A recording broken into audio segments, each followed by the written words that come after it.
आइए जानते हैं आज के प्रमुख अंतर्राष्ट्रीय खबरों को। पहले एक नजर हेडलाइंस पर। लोकसभा में अभिषेक बनर्जी के ओपन चैलेंज के बाद हंगामा, स्पीकर से भिड़े टीएमसी सांसद। शरणार्थियों को शरण वाले बयान पर घिरी ममता बनर्जी, बांग्लादेश ने कहा आतंकी उठा सकते हैं गलत फायदा। कांवड़ यात्रा रूट में नेम प्लेट विवाद पर अब नई याचिका, सुप्रीम कोर्ट में कहा सियासी रंग देने की कोशिश। अब पूजा खेड़कर के माता पिता के तलाक की भी होगी जांच, केंद्र ने दिए हकीकत का पता लगाने के आदेश। नेपाल विमान हादसे के पीछे क्या चीन जिम्मेदार, एक खास शख्स के लिए नेपाली एयरलाइंस इंडस्ट्री पर खतरा। ईरान के काम आने वाले बेवकूफ, इजराइल विरोधी प्रदर्शनकारियों को अमेरिकी संसद से नेतन्याहू का संदेश। नई पीढ़ी को मशाल सौंप रहा हूं, यूएस को उम्मीद और नफरत के बीच चुनाव करना है, राष्ट्र के नाम संबोधन में बोले राष्ट्रपति बाइडेन। पुरानी संपत्तियां बेचने पर नहीं मिलेगा महंगाई का लाभ, देना होगा ज्यादा टैक्स। मार्वल की दशा और दिशा बदलने आया एमसीयू का मसीहा। और सनत जयसूर्या ने इन दो भारतीय स्टार को बताया विश्व क्रिकेट का सबसे शानदार खिलाड़ी। संसद में बजट पर चर्चा के दौरान पश्चिम बंगाल की डायमंड हार्बर लोकसभा सीट से तृणमूल कांग्रेस के सांसद अभिषेक बनर्जी के एक बयान पर हंगामा हो गया। अभिषेक बनर्जी ने बजट को जन विरोधी बताते हुए कहा कि ये दो सहयोगियों के लिए तैयार किया गया है। उन्होंने भारतीय जनता पार्टी के चुनावी नारों पर जिक्र करते हुए भी सरकार को घेरा। अभिषेक बनर्जी ने कहा कि बीजेपी ने 2014 में सत्ता में आने से पहले अच्छे दिन का वादा किया था, लेकिन आने के बाद क्या किया।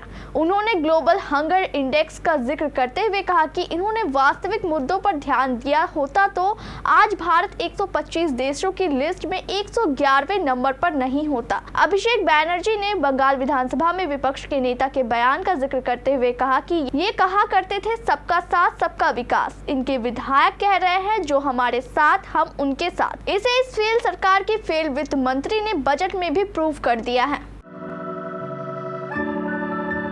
बांग्लादेश ने पश्चिम बंगाल की मुख्यमंत्री ममता बनर्जी द्वारा देश के शरणार्थियों को आश्रय देने की पेशकश पर आपत्ति जताई है। सूत्रों के मुताबिक पड़ोसी मुल्क की ओर से कहा गया है कि आतंकी इस तरह की घोषणा का फायदा उठा सकते हैं। 21 जुलाई को तृणमूल कांग्रेस की विशाल शहीद दिवस रैली में ममता बनर्जी ने कहा कि हिंसा प्रभावित बांग्लादेश के लोग अगर हमारे दरवाजे पर दस्तक देने आते हैं तो उनकी सरकार उन्हें आश्रय प्रदान करेगी। ममता बनर्जी ने कहा कि मैं बांग्लादेश के बारे में कुछ नहीं बोल सकती क्योंकि यह एक अन्य देश है और इस विषय पर केंद्र सरकार बोलेगी, लेकिन अगर असहाय लोग बंगाल का दरवाजा खटखटाते हैं तो हम उन्हें आश्रय देंगे।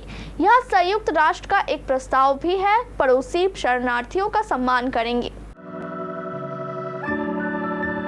कांवड़ यात्रा रूट पर पड़ने वाले खाने पीने के तमाम दुकानों के मालिक को अपने नाम और कर्मचारियों के नाम साफ साफ लिखने का आदेश दिया गया था, लेकिन बाद में सुप्रीम कोर्ट ने इस आदेश पर रोक लगा दी और यूपी उत्तराखंड की सरकारों से जवाब तलब किया गया।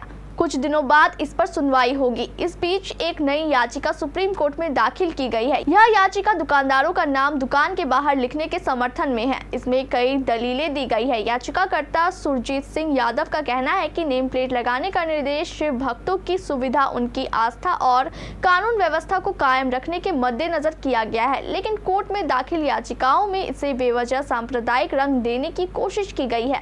कोर्ट में इस मसले पर याचिका दाखिल करने वाले दुकानदार नहीं है, बल्कि वे लोग हैं जो इसे सियासी रंग देना चाहते हैं। याचिकाकर्ता ने शिव भक्तों के मूल अधिकारों का हवाला देकर खुद को भी इस मसले में पक्षकार बनाए जाने और उसका पक्ष सुने जाने की मांग की है।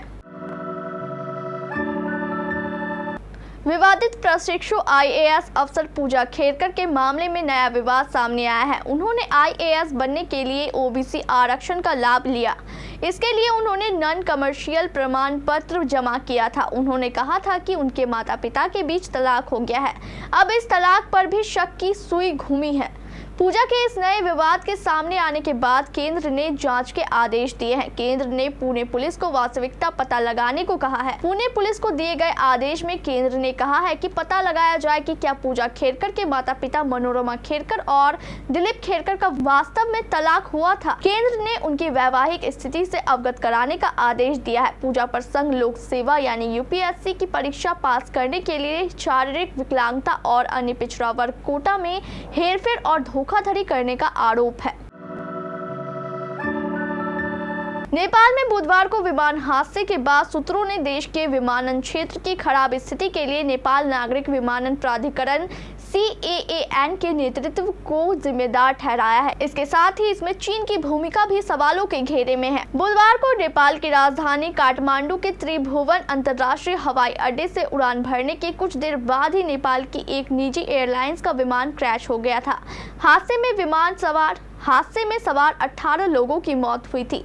मृतकों में एक बच्चा भी शामिल था जो एयरलाइंस के कर्मचारी का बेटा बताया गया है। हादसे में एकमात्र पायलट को ही बचाया जा सका। सूत्र के हवाले से बताया गया है कि नेपाल में नए बने हवाई अड्डों में तकनीकी गड़बड़ियां आम बात है, क्योंकि CAAN के एक प्रमुख व्यक्ति को फायदा पहुंचाने के लिए चीन ने जल्दी काम पूरा कर लिया है। सूत्र ने बताया कि पोखरा हवाई अड्डा अभी तैयार नहीं है, लेकिन CAAN के शीर्ष पर बैठे एक व्यक्ति को लाभ पहुंचाने के लिए इसे जल्दी सौंप दिया गया। हवाई अड्डे को चालू दिखाने के लिए गैर जरूरी उड़ानों को भी इस ओर मोड़ दिया जाता है।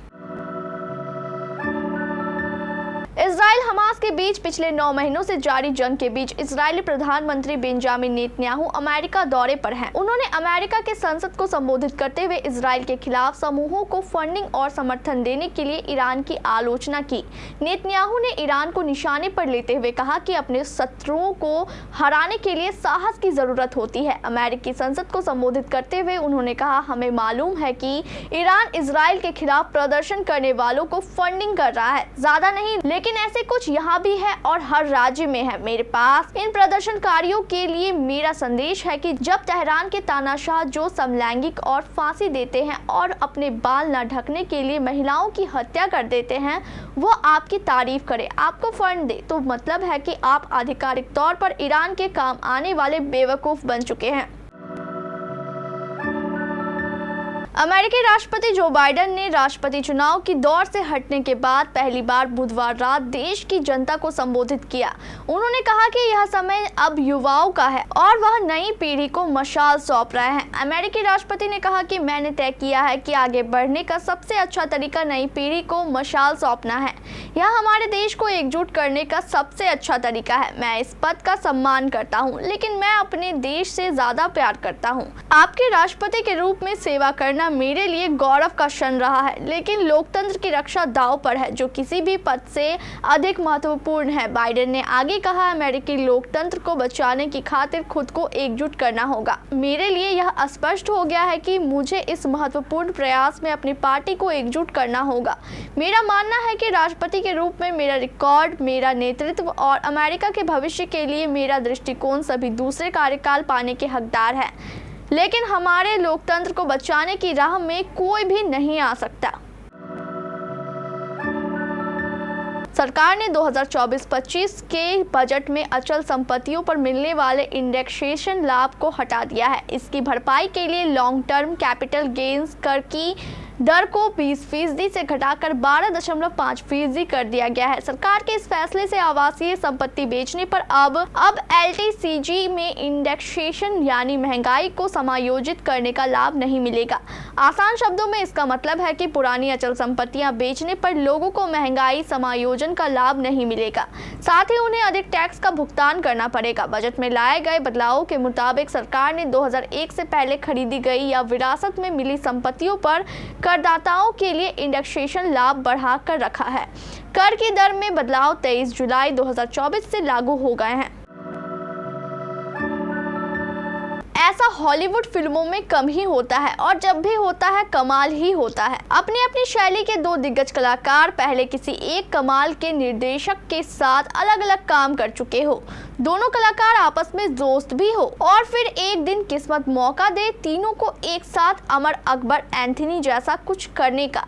फिल्म डेडपूल एंड वुल्वरीन में शॉन लेवी, रनार रेनॉल्ड्स और ह्यू जैकमैन ने ऐसा ही कुछ करने की कोशिश की है और काफी हद तक कामयाब भी रहे हैं। फिल्म को देखने के लिए आपको MCU का सिलेबस याद करके आने की कतई जरूरत नहीं है। इस फिल्म को समझने के लिए जितना ज्ञान आपको चाहिए, इसके ज्ञान चंद फिल्म के दौरान ही दे देते हैं। ये फिल्म 26 जुलाई 2024 को रिलीज हो रही है। कलाकार की बात करें तो इस फिल्म में Ryan Reynolds, Hugh Jackman, Emma Corrin, Matthew Macfadyen, Jon Favreau, Monica Baccarin, Rob Delaney, Leslie उगस्म, एरन स्टेनफोर्ड और करण सोनी ने अदाकारी निभाई है। फिल्म के लेखक रायन रेनॉल्ड्स, रहेड रीस, पॉल वर्निक, जैब वेल्स और शॉन लेवी है। ये शॉन लेवी के निर्देशन में बनी फिल्म है। फिल्म के निर्माता केविन फैकी है। सनत जयसूर्या ने कहा है कि विराट कोहली और रोहित शर्मा विश्व के सर्वश्रेष्ठ खिलाड़ी हैं। उनकी प्रतिभा और जिस तरह का क्रिकेट उन्होंने खेला है, उसे देखते हुए हम सभी जानते हैं कि वो आज कहां है। विराट और रोहित ने पिछले कुछ वर्षों में लगातार शानदार प्रदर्शन किया है और टीम इंडिया को T20 चैंपियन बनाने में भी बड़ी भूमिका निभाई थी। रोहित शर्मा की बात करें तो पूरे टूर्नामेंट में ही रोहित ने अपनी कप्तानी और साथ ही बल्लेबाजी के कौशल से सबका दिल जीत लिया और वही पूरे टूर्नामेंट में अपने बल्ले से रन बनाने के लिए जूझ रहे विराट कोहली ने भी आखिरी मौके पर यह साबित कर दिया कि आखिर उन्हें क्यों बड़े मैच का बड़ा खिलाड़ी कहते हैं। दोनों ने अपनी बल्लेबाजी से न केवल भारतीय टीम को जीत दिलाई, बल्कि क्रिकेट के प्रति लगाव और मेहनत ने उन्हें विश्व क्रिकेट में एक अलग पहचान दिलाई है।